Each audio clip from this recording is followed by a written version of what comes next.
Welcome to the Rabbi and the Shrink. This is Dr. Margarita Guri, the Shrink, and this is everyone's favorite rabbi, Yonason Goldson. And you know, the rabbi is very good at finding interesting people. And today we have a couple. We have Mariah and Byron Edgington. They're amazing. And they're going to teach us today their thoughts about transitioning to make it a better and brighter world. Welcome. Thank you. Thank you for having us. Thanks for having us. What an honor. Thanks for being with us. Yeah. Well, we feel very honored. You, Byron, you were a chief warrant officer, a subject matter expert, a pilot, and you have all this experience in supporting people from the air. Mariah, you've been a nurse in the most difficult circumstances, building people up from the ground. So together you have the ground and the sky covered. Mm-hmm. I love the title of your new book, Journey Well. You are more than enough. Welcome to the show. Please tell us, what made you write this book? Well, we had all this content, and someone was writing all this content, and it was resonating with a lot of people. And at some point, we decided to put it together, and it occurred to us, you know, it's obvious, especially right now, that people need to be affirmed. People need to be lifted up. And we're convinced that there are just a lot of people out there who know there's a better way to do things and to feel, and a better world that we should all, and we're going to have to craft it ourselves. It's true. Yeah, we're fortunate because we knew early on when we started this journey that it was an important message. And the message of hope that people need in this time is they're overwhelmed. They're feeling like they are just getting behind and they don't know where to turn. So the message resonated with a lot of people, especially at times where I would say, please reach out to somebody that you know may be failing or may be going down the wrong path right now. Help them. And I had people who would write back and say, I did that.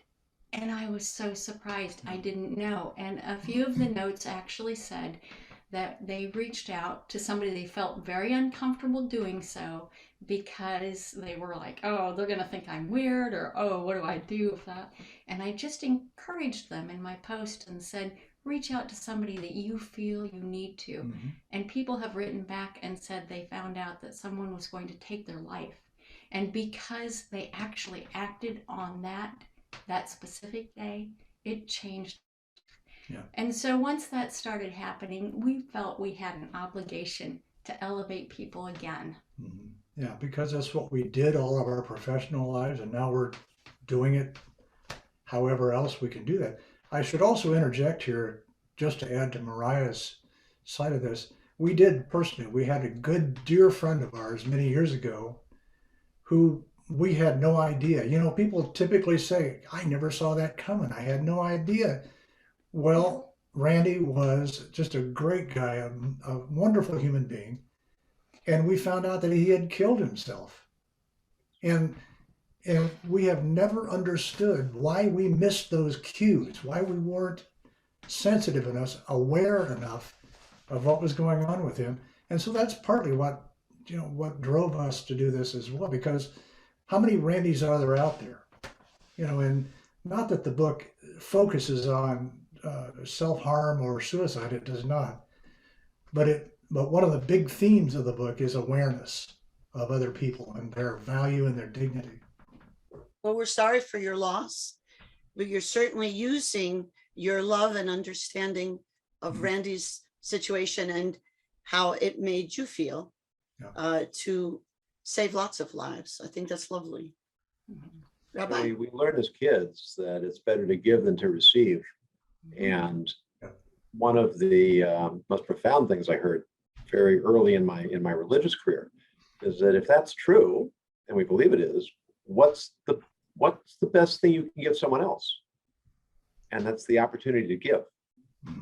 Yes, and there's actually a famous story in rabbinic literature about our greatest sage since Moses, Rabbi Akiva, that he and his wife were destitute. They were sleeping on straw. And God sent them a gift. What was the gift? Somebody knocked at the door and said, I'm so poor, I don't even have straw to sleep on. Can you help me? Yeah. Now, if I were God, I'd think, I'll send them a bag of gold so they can buy mattresses.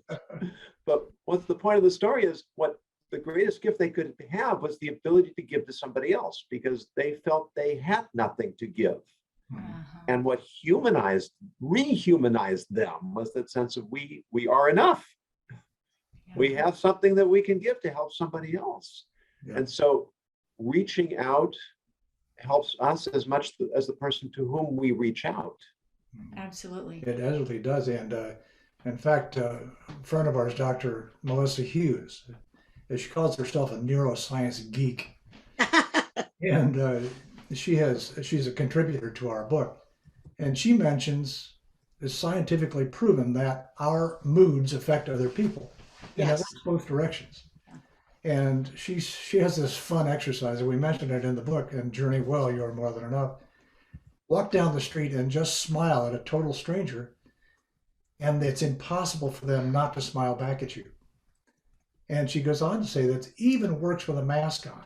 So the point is, if we give something to them, I think it was Dolly Parton said, if you see somebody without a smile, give them one of yours. Yes. And I love that quote. And anyway, that's, I think we have an obligation to give every chance we can. I agree. And one of the things that, so I'm a psychologist, so I've been getting more than my share of calls, crisis calls, from warriors and speakers and other people who've been hit hard by all the changes with COVID. And so they feel they have identified themselves only by how they made money or by a certain lifestyle or ability to give back. Many of these very positive people who give suddenly feel, since they don't have the same method of giving, but what the rabbi and you all are saying is, let's say I'm totally tapped out. By calling one of you or anybody, I'm actually giving to them the ability to give to me. Yeah. And it's okay if I'm tapped out because I'm still part of that abundance, right? I love that. That is a wonderful way to describe that. Mm-hmm. Thank you. Yeah. Oh, thank you. I've just been struggling with so many people calling me with this. Yeah. It's part of why I was excited to have you on. That is insightful. Yeah. Well, the Dr. Melissa Hughes, we've got to have her on. And I think there's something called mirror neurons that unless we're totally within ourselves, whether it's because of drugs or alcohol or even like autism or whatever, and many people with autism do find a way to understand how other people feeling for sure, but maybe they don't mirror it. Maybe they know, and maybe they have empathy and whatever. But so sometimes people don't understand how their face is not participating in that sense of joy. And what you said with Dolly Parton, who's one of my favorite philosophers, has the idea of smile, even if that's all you can do. So what keeps people from knowing that they're enough? Well, I'm going to build on the mirror. Okay. I have an exercise that I teach people that is very unusual. Many people say this is so weird. They just initially, they're not able to even do this. But I believe that when we are able to love ourselves fully, when we give ourselves compassion and gratitude and respect, that changes how we appear to other people as well. And one of the exercises I teach people is something called mirror work that Louise Hay was the initial person who brought this forward. And it's where we look at our own eyes in the mirror and we say, I love you, and followed by your name.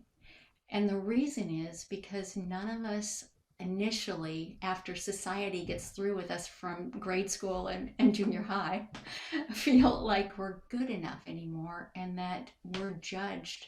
So we must judge ourselves. And of course, you've heard that called imposter syndrome and inner critic, and we really internalize all these things. But when we can become familiar with our own self, and in Journey Well, You Are More Than Enough, the book and the guidebook, I talk about how to use mirror work to build yourself up again.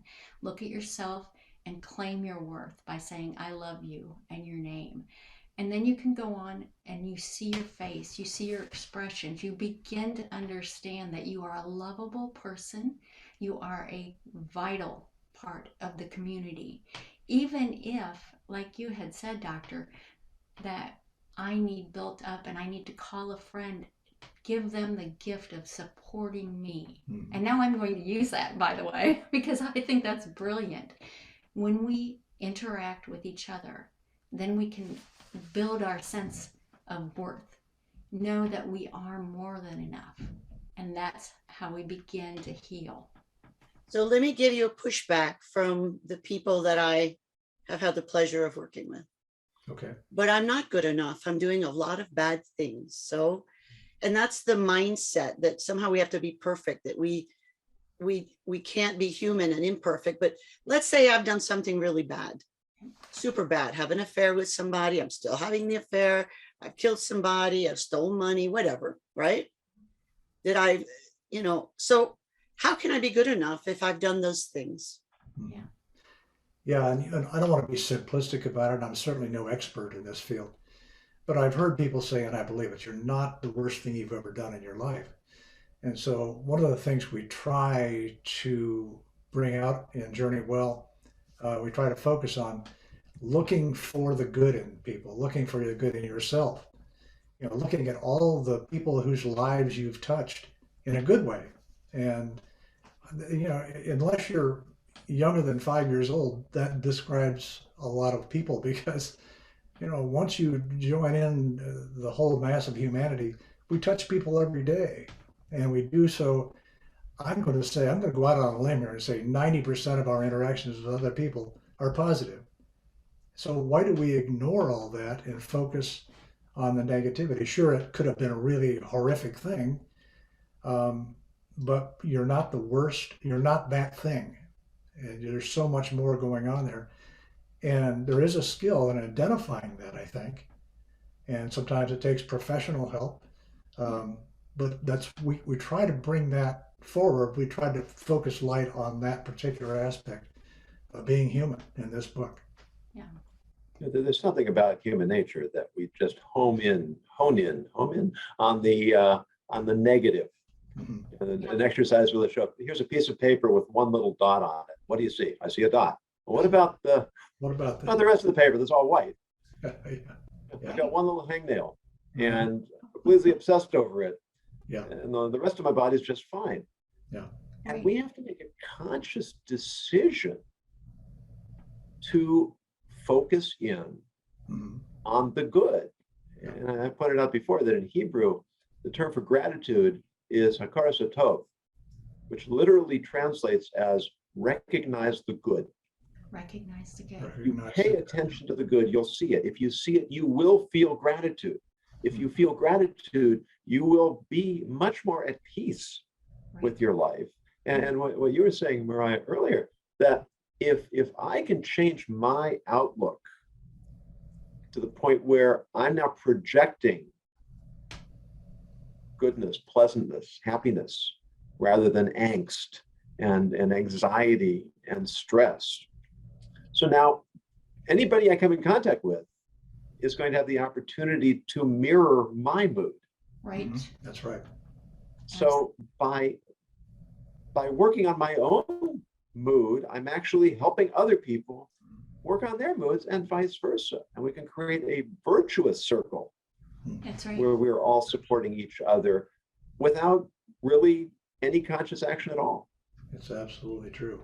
Yeah, and as an addendum to that, I would say that, and this sounds a little simplistic too, and again, I'm not going to get into horrific tragedies that in people's lives, but we claim in the book that the mistakes, people call them mistakes or missteps or whatever we call them, they're all lessons. Yes. And if we can start looking at them as lessons, and some of those things are the very reason that we are here today and doing what we're doing. And so there are good things in all of them if you look for them. And sometimes there's not. Sometimes it's just, especially when we know what's going on in the world with the acts of violence that happen, However, if there's someone who finds the book, or Journey Well, You're More Than Enough finds them, Yeah. then there's a reason for that. And we want them to know that that's in their past, and we can't drive the boat from the wake. We need to move forward. I love that. You can't drive the boat from the wake. No. And I'm not going to take credit for that. That's from Dr. Wayne Dyer. Yeah. Oh, that's great. Yeah. I'm really privileged to have studied under some really amazing people throughout my spiritual journey. And I'm grateful for each piece of information and wisdom that has come from that. I'm able to use that to share with others to build them up too. And I'm sure they're grateful to have you be part of that chain of getting that message out. Yeah. I think that's wonderful. One of my friends and colleagues, Karen Buxman, she's with the a Humor Society, AATH. She calls herself a neurohumorist. Oh, Okay. I love that. And you guys gotta know her. I mean, she is saying some of the stuff you're saying, and she says it in a very funny way. She's brilliant and lovely human being, a nurse. I think you guys would get along splendidly. She's got that spark, that personality that I think you would just love each other. Okay. That's great. I'm looking forward to meeting her. Yeah. Yeah, and she needs to meet your Dr. Hughes as well. Yeah, that's So right. the rabbi and I had proof of what you were saying. We had a Lester Young on our show, Mhm. a very interesting man. Rabbi, why don't you tell the story? Because I love the way the rabbi tells stories. So whenever I can, I have him tell the Me too. stories. Me too. He is speaking to this issue about who's good enough and who is more than enough. Rabbi? Yeah, well, the episode just went live, and I discovered him on LinkedIn and was just so overwhelmed by his story. He was 19 years old when he was involved in a drug deal that went wrong, and he killed a man. Hmm. And he was sentenced to life imprisonment. Yeah. And when he got in, he had inadequate education, but the prison chaplain reached out to him and encouraged him to read. He didn't read well, and so he wasn't interested, but the chaplain persisted, and he started to read, and he discovered that there is wisdom in those books. And he became motivated, and he saw a message that resonated with him that he could put into action. And then other inmates started noticing that he had something to say. And he started teaching classes in the prison courtyard or exercise yard. And he eventually had hundreds of inmates around him listening to him teaching, and he would give them assignments. He served 22 years before he was released. Wow. Since he made peace with the family of his victim. Yeah. And he is now an advocate for prison reform, because it's a tiny percentage of convicts who have his kind of experience where they really emerge. I mean, we call these institutions correctional facilities, but their record's not real good. No. Yeah. But his story is so inspiring to me because it's a story of true redemption. Mm-hmm. He really did just about the worst thing a person could do.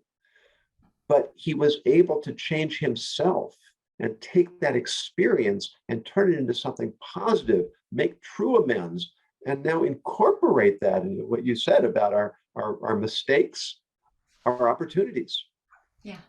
And we aren't the worst thing we've ever done. Sometimes the worst thing we've ever done can make us the best person we could ever become. Yes. It's Yes. absolutely true. Yeah. Totally agree. Yeah. Well, we'll So have he's to track him Living down, proof. too. Oh, I'm sorry. We'll have to track him down too. Yeah, he's living proof that you two are right. You both have had amazing careers, and you are now paying it forward in a brilliant and kind way. How are you sharing your message? I know you've written this book, you've got online courses, you're doing podcasts. Yay, us. I'm glad you're on our podcast. What are you doing so that people can know and they can learn more from you? You know, one of the things we try to do, it's not always easy, but we try to live the message ourselves And just, That's evident actually in your faces. oh, good, thanks. Yeah, we kind of joke about this fact that we're the brand. That's kind of, I don't want to commercialize the whole thing, but if we can get the word out, that's all the better. That is the important thing. That's the It's important true. thing. Yeah. There's a So- Spanish saying about partners. You can tell the countenance of the person by, or the measure of the partner by the countenance of their partner, right? Okay. Yeah. Would you And give they me an often say example? it for husband and wife, but I think if you look to who's around us. So Okay. that's one of my questions then. Uh-huh. Can we find that better life if we're still surrounding ourselves with people who are harmful to us? And I know you're not shrinks, but you guys are wise. So from your wisdom in the field, can we do this? Yeah, very good question. It is a good question. And it's interesting because it depends on how close you are to that person that is harmful, or you've all heard the word toxic.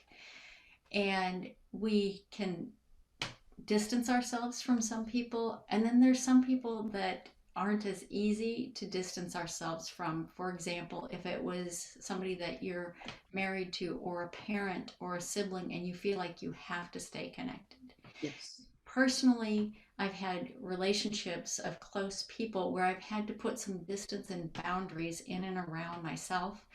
And the way I was able to do it was by simply saying that this is uncomfortable for me to speak about. And if we continue to speak about it, we will not be able to do that well. And I said, I'm not upset with you. I am not trying to change you. But for my own personal benefit, I'm going to have to hang up, and I'm just explaining to you, I'm not hanging up on you. I am just setting a boundary that I'm not comfortable speaking about that any longer. Mm-hmm. And so thank you for understanding that I'm hanging the phone up now. And that was one of the toughest things I did, because it was a close person in my life. And it went on for, I don't know, a couple years that I would just stop the conversation. Yep. And say, here we are at that crossroad again. Mm-hmm. And I'm sorry, but I still love you. And I just cannot speak about this. And I'm hanging the phone up now, and do it. Yeah. So that took a while, and it was not easy. It was very uncomfortable because I'm a people pleaser, and I just needed to start protecting myself and honoring myself first. And oddly enough, that person and I came back together with an understanding that that's called self-respect and self-love. Yeah. So something that the rabbi talks about a lot is boundaries. But one thing, as a psychologist, we set a boundary and explain it like that with someone else. Some people receive it, other people don't. Right. But it isn't just for ourselves. When you set a boundary about something that is not lovely, you're actually defending their happiness as well. Sure. You're carrying the load for two. Yeah. So rabbi, boundaries. Boundaries, yeah. We've mentioned before that the Hebrew word for rebuke shares its root with the word for validation. When I rebuke you, it means I believe in your capacity to do better. I like Interesting. that. Interesting, yeah. So the sages say, love rebuke. Of course, the reality is we don't love rebuke because we take it personally. And what you're demonstrating, Mariah, is a way where you're taking on yourself, saying, this is my boundary.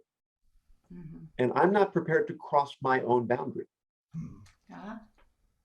And by doing that, you're modeling that you are true to your core values Right. and what your core values are. Yeah. Yeah. And that can only have a positive effect. Not that everybody's going to get it. Right. But the people who value you, who value the relationship with you, they're at least going to be forced to consider. Yeah.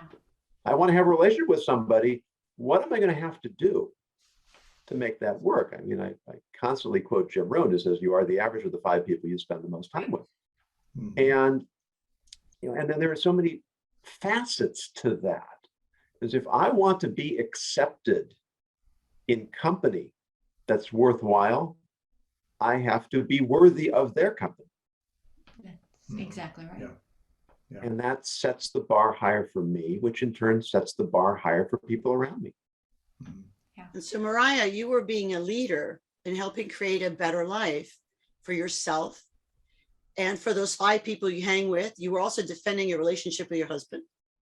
Because I believe that when we are pushovers and continue to allow other people to set the tone for us, we're harming everyone. Mhm. It's true.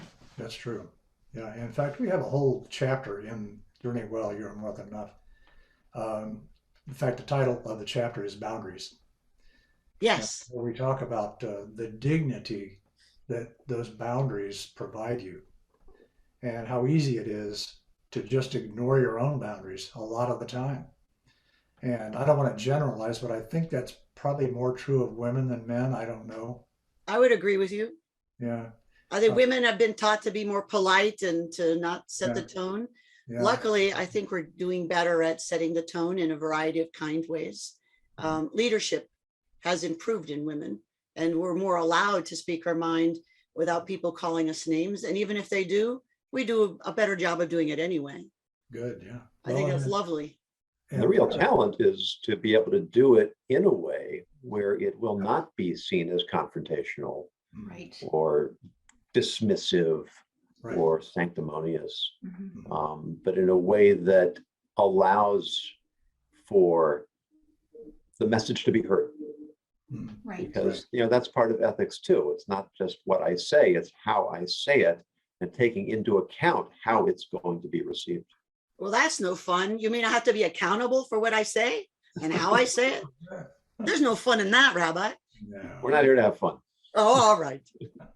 And it comes back, and speaking of ethics, I think, and the rabbi can speak to this better than I do, but I think it's more ethical. The more aware we are and the better listeners we are, I think the closer we get to having an ethical relationship with other people. And I mean, that sounds like kind of a fuzzy concept there, but I'm sure Yonason, you can speak to that better than I do. But I think we have an obligation to other people to be aware of their boundaries. So it works both ways. Yeah, certainly we've said that the E in ethics is empathy. And that means we have that awareness. We have a responsibility to cultivate that awareness. Right. Because we want it from others. And so it's incumbent upon us to show the same consideration to them. Absolutely. Absolutely, yeah. Mhm. Wow. Wow, yeah. A lot to think about. I know. I love this journey that you're on. You're certainly journeying well, aren't you? Well, we're trying, yeah. Yeah. So what are the next adventures in mind for you all? Well, one of the things I should mention, I suppose, is that we see Journey Well, You Are More Than Enough as kind of the flagship, if you will. It's going to be a series, Cool. and we have in mind 3 or 4 other titles because our main purpose really is to help people, to give people some affirmation so that they know. I should explain a little bit more about the subtitle, I suppose, because we hear all our lives, oh, you're okay, you're doing fine, you're doing okay, you're enough. But our take on that is different. We think people are more than enough. And the word more can't be defined. It's kind of like soon or someday. You can't define it. And so we chose that subtitle because you can't define more. It's limitless. And so we intend to add to the number of titles, and we already have 2 or 3 in mind that are going to be coming very soon. And by the way, I guess we should mention too that Journey Well, You Are More Than Enough will be published very, very soon. And I'm going to do this because Well, I tried to buy it and couldn't. no, it's not available yet, but it will be Yeah. very soon. Yeah, Would you do us a favor and send us an email when we can buy it? absolutely. Yeah. And you absolutely. can go to our website and you'll be able to sign up to be notified Yeah. when it does get Oh, I missed that. I will check on that. yeah. Yeah. And Well, look Byron, at- you put me in mind of one of my favorite quotes. It's from Rabbi Moses Sofer, who lived in the 1800s in Europe. And he said, you don't have to change. You simply have to uncover the person you truly are. Absolutely. Mhm. Love that. And I think that really speaks to your message that we are, and it addresses the question you asked, Doctor, right? Everyone is more than enough if we let ourselves be, If you let yourself be, yeah. if we ask for the help we might need Mhm. to let ourselves be. Yeah. And But it's to a choice. recognize that potential and that intrinsic worth that every single human being has Mhm. Yeah, is truly empowering, isn't it? it is. It is empowering, and it's interesting when you realize that our life is full of abundance already and can be even more abundantly full when we make different choices about the awareness that is around us. So our decisions are impacting our lives every day.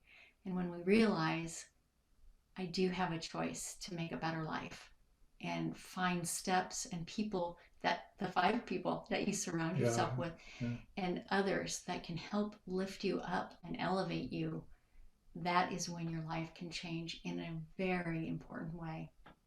How have your lives changed since you've embarked on this amazing mission and journey? So much. Wow, yeah, Yeah. gee. Yeah, well, I guess I could actually say that I have become a lot more aware of, for example, a lot more aware of the interaction, because I really do believe that our brains believe what we tell them. And if we tell them good things, then we're going to find good things in our lives. We're going to gravitate to positive people if we act that way and convince ourselves that that's what we want. And the opposite is obviously true as well. And so that's one of the ways that I have noticed a change in myself. I'm still a work in progress, but I've noticed that in myself. Yeah. And for me, it is amazing to me to realize when you open yourself up to good things like you two, Doctor and Rabbi, have come into our life Yeah. in Aw, many thank you. ways. And our paths would not have crossed had we not embarked on this journey. And so I want to thank you both for this opportunity to Yeah. meet you, because you are very important people in our journey. You are more than We- enough. We feel the same about y'all. Yeah. Let me interject something here. That's something else that we have had affirmed for ourselves is that we've been expats. We've expated twice and just now moved back to the US to be with Mariah's mom, my mother-in-law, during the pandemic, because she's now 91 Wow. and she's living alone. And so we came back, we left Medellin, Colombia, where we were living, and came back to take care of mom. And every time we have become expats, we have had to give away everything we own, basically. As in fact, we moved one place, we moved by UPS. We had that little, so we've given away cars and bicycles and Wow. bedroom sets. We've given everything away. Call us next time you're moving. Yeah. That's right. We're just going to say the same thing, Rabbi. But the upshot of the story, of course, as you probably know already, every time we've given all this stuff away, we always get more back. Abundance. It's called abundance. And, It is. you know, we neither one of us believe in a zero-sum world. We just don't. It's just not true. See, and I think that many people look at the two of you. You're beautiful, you're smart, you've had amazing lives, both leaders, thought leaders in your fields, and they think of this as extra that you're doing. But by your own definition, it's not extra. It is simply part of your journey. Mhm. This giving back is also about receiving back, which is a way of giving, right? So it is Correct. this circular giving that you are diving into, right? Absolutely. And I don't think of it as extra. I think it is as the next part of the journey. Mhm. I'm just so delighted that you decided to do that. I don't know what possessed you. Maybe a little bit of mental illness. I don't know, but Yeah. you could have just been sitting back on a beach doing nothing. Right. And We could have, yeah. we're Yeah. glad that you got moved to do this next part of the journey. Well, and Lovely. I should share, Doctor, I should share this with you. This will resonate with you. There's a park in Medellin, Colombia, that's dedicated to the victims of the violence in that country for the last 50 years. So much. Yeah, and the chiseled into the wall of that park is an expression, somos lo que dejamos a los demás. We are what we leave behind. And so really, and especially because I'm 70, I'll be 74 this year, you really do start to think about your legacy. Yes. Start to think about what you're going to leave behind. And it goes way beyond what's going to be on your headstone. Yes. And so that's one of the reasons too. One of the other things that drives what we're doing right now is that desire to leave a positive message behind. Yeah, and then certainly what you're describing, and one of the topics in your book is perception, and it speaks to the whole concept of context. And if we would, there's so much focus on how bad things are in our lives, in our society. Mhm. Look around at people in the world who have problems that make ours just vanish Mhm. into insignificance. It doesn't mean that we aren't going to have our frustrations and our difficulties and our challenges and our upsets and our injustices. There are genuine problems, but to put them in context, to keep them in perspective, and to see how much blessing there really is in our lives if we make that our focus. And then we're actually going to be in a frame of mind where we can address those problems instead of just wallowing in them. Mm-hmm. Well, unfortunately, some of the most unhappy people I've ever met are people who look like they have everything. Yeah.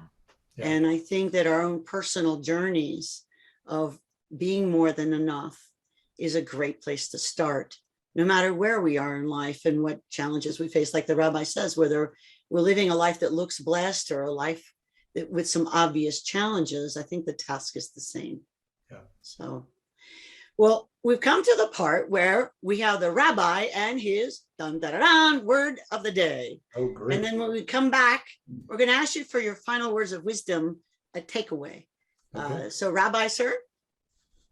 Word of the day is overdetermined, which is actually a psychological term, but it extends beyond that. It means to determine, account for, or cause something in more than one way or with more conditions than are necessary. And so if you think of the classic science experiment, chemistry experiment, you want to change one variable between the control and the experiment to determine whether that variable is responsible for a change in outcome. Life isn't like that. There are lots of different effects, causes, impetuses. And if we try to reduce our problems to one single cause, or even our victories and successes to one single cause, we do ourselves a tremendous disservice. Because we aren't objectively evaluating, and so we can't learn fully from the experience. We may put all the emphasis on a single cause, which is maybe not the primary cause, or which is only a cause in the context of other causes. And so what we need to do is we have to balance the individual causes and individual influences in our lives with the collective environment, circumstances, situations. It's a juggling act. Yes. It is. And it's why the doctor and I focus so much on ethics, because ethics is all about the gray areas of life. Yes. And we have to deal with that. When we try to reduce everything to binary, good, bad, right, wrong, yes, no, that's just not reality. And what you're offering in your book and in your work is a way for us to expand our perception, to contextualize, to appreciate both the things that we have and the things that we need to improve so that we can make ourselves better. And by doing this, so we make the world better. And so we thank you. Thank you. Well, yeah. Hey, thanks for having us. It was just a real pleasure. And It was. We love surrounding ourselves with smart, engaging people. It's been a real treat. So thank you very much. Do you have So a final message you'd like to leave us with? I'm sorry? Final Do you have a final word. message you'd like to leave us with? Yes. Abundance is the word that comes to mind. Yeah. Yes. Yeah, and Yeah. generosity of heart to yourself first, to know Ah, you are more than enough to love yourself fully and others, and just pass that on forward. Mhm. brilliant. Brilliant. Thank I'm you, glad Peter. you added the self like that. Yeah. That's And brilliant. Doctor, do you have a last word? Oh, I'm never short an opinion. Um, the whole idea of being more than enough, I think that's true. So for those of you listening, and you know that you're more than enough, but you know you can grow more, please do so.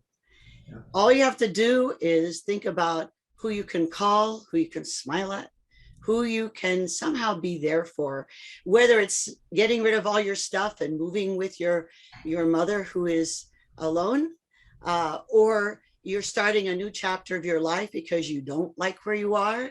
Think of the new beginnings. And for those of you who are stable and not changing much, look around and see how you can add. For those of you who feel like you're not enough, know that in this sense, you're wrong. Everyone has what they need. If you've done something yucky, atone for it in a thoughtful and kind way. If you don't know how to be kind to yourself, reach out to somebody who has enough wisdom to help you grapple with that gray. That's the Rabbi's book. I like to pitch his book. And I think that if you can't make it yet, pretend to be the person that you know you were meant to be. So I've often told people, I just pretend to be you. And sometimes we lose our way. Just pretend to be you, but the best version of you. Yeah. And somehow then the things we need to do to apologize or to add to the world in a better way, somehow just fall off of us. It works. Yeah. So I want to thank you again, Mariah and Byron. I love the mission. Thank you, Rabbi, always for your contribution and for finding them for us. He's a good finder. Yeah. Thank you, Thank Doctor. you so much. Keeping us all together. Oh, it's my pleasure. Thank you, Uh, Doctor, and thank you, Rabbi. We Yeah. really appreciate Like the this. connection. Yeah. Thank you. If we can be of service, please check us out, podcast at therabbiandtheshrink.com. We'll see you at our next episode. And please know that you are indeed more than enough. Thank you all and be well.